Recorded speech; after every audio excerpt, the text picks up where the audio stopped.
Cold weather is here and getting colder tonight. A freeze warning is in effect later tonight. This begins at midnight through 9 a.m. tomorrow morning. The freeze warning for most of the valley, except for eastern Willacy County and Cameron County. But even there, in some spots, it might get to right around 32 degrees if it does stay clear enough and the winds decrease enough to allow the air to cool a few more degrees. But a good chance you'll hit freezing, especially in Starr County tonight, and then farther east, we'll have to wait and see. But cold all over the area.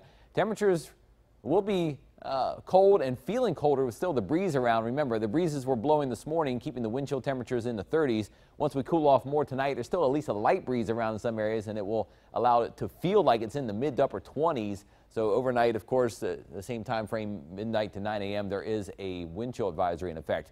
Actual low temperatures tonight will be down to near freezing in a lot of areas. From, say, roughly Harlingen westward, you start to see a chance to get below freezing, especially in Starr County.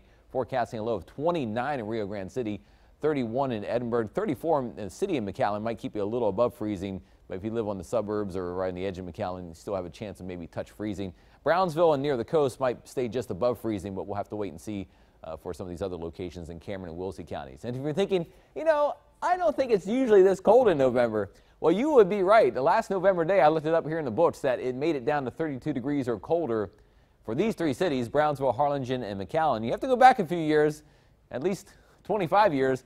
31 the low back in Brownsville in 1993, 31 in Harlingen in 1976, and 32 in McAllen in 1992. And all those days were the last few days of the month, like November 28th and 29th. So this will be about the earliest it's been this cold in November in many, many, many, many years.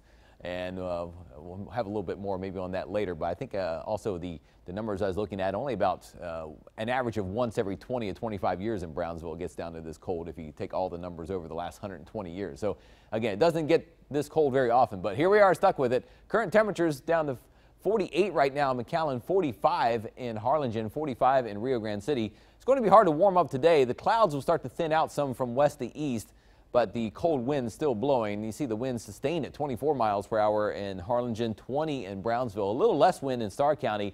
Now, if you're up early this morning, too, around about 7 or 8 in the morning, it was cold enough that from Sandra Gutierrez, the name just disappeared there, in Edinburgh, some sleet coming down. She got some there in her hand, but just a little bit of sleet mixed with the rain. It was not cold enough for it to stick to the ground here, but cold enough a couple thousand feet up in the clouds to get the ice to form and still survive down here toward the ground before it melted. And you can see on the radar, this was this morning, right here, this little patch of green. See when it plays back right about there, coming through around 6, 7, 8 o'clock in the morning. There were some sleet pellets mixed in with the rain, but now the air is too dry overall. There's enough clouds there to keep the sunshine blocked out. The back edge of the clouds about right there near Falcon Lake, where the clouds start to thin out, and you get west of that line, it starts to clear gradually toward Laredo and over into Mexico. So as that clearing tries to move eastward tonight, the clearer we get, they also will help us get colder tonight as well. Future track does show by 2 o'clock in the afternoon, maybe some clearing in Starr County, and then the clouds thinning as the afternoon goes on.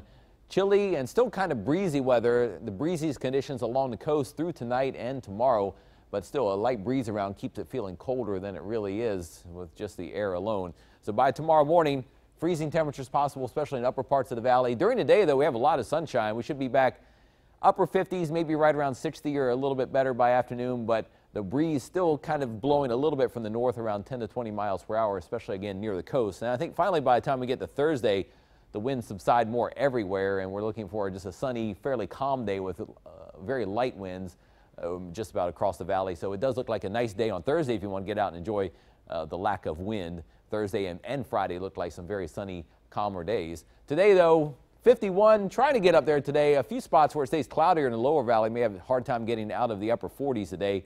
It's cold all over.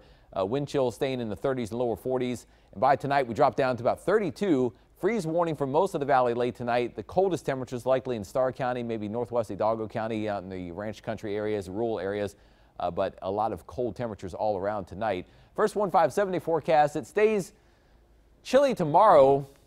Notice we do warm back into the upper 50s tomorrow with a lot of sunshine, but look at Thursday morning, down to 33. It could be touching freezing in some areas Thursday because there will be very little wind, so that allows the temperatures to cool quickly, even though it may be a little warmer during the day leading up to that night. 66 though on Thursday afternoon with a lot of sunshine. Friday looks gorgeous too. Sunshine back above 70. The weekend, we could start to cloud up by Saturday night and Sunday. Could create some scattered showers around, especially Sunday going into Monday with a weak cold front rolling into the area. Could drop temperatures back some on Monday, but it does look like maybe a few days of some showers early next week. And your first 1-5 forecast here on Channel 5 News at noon.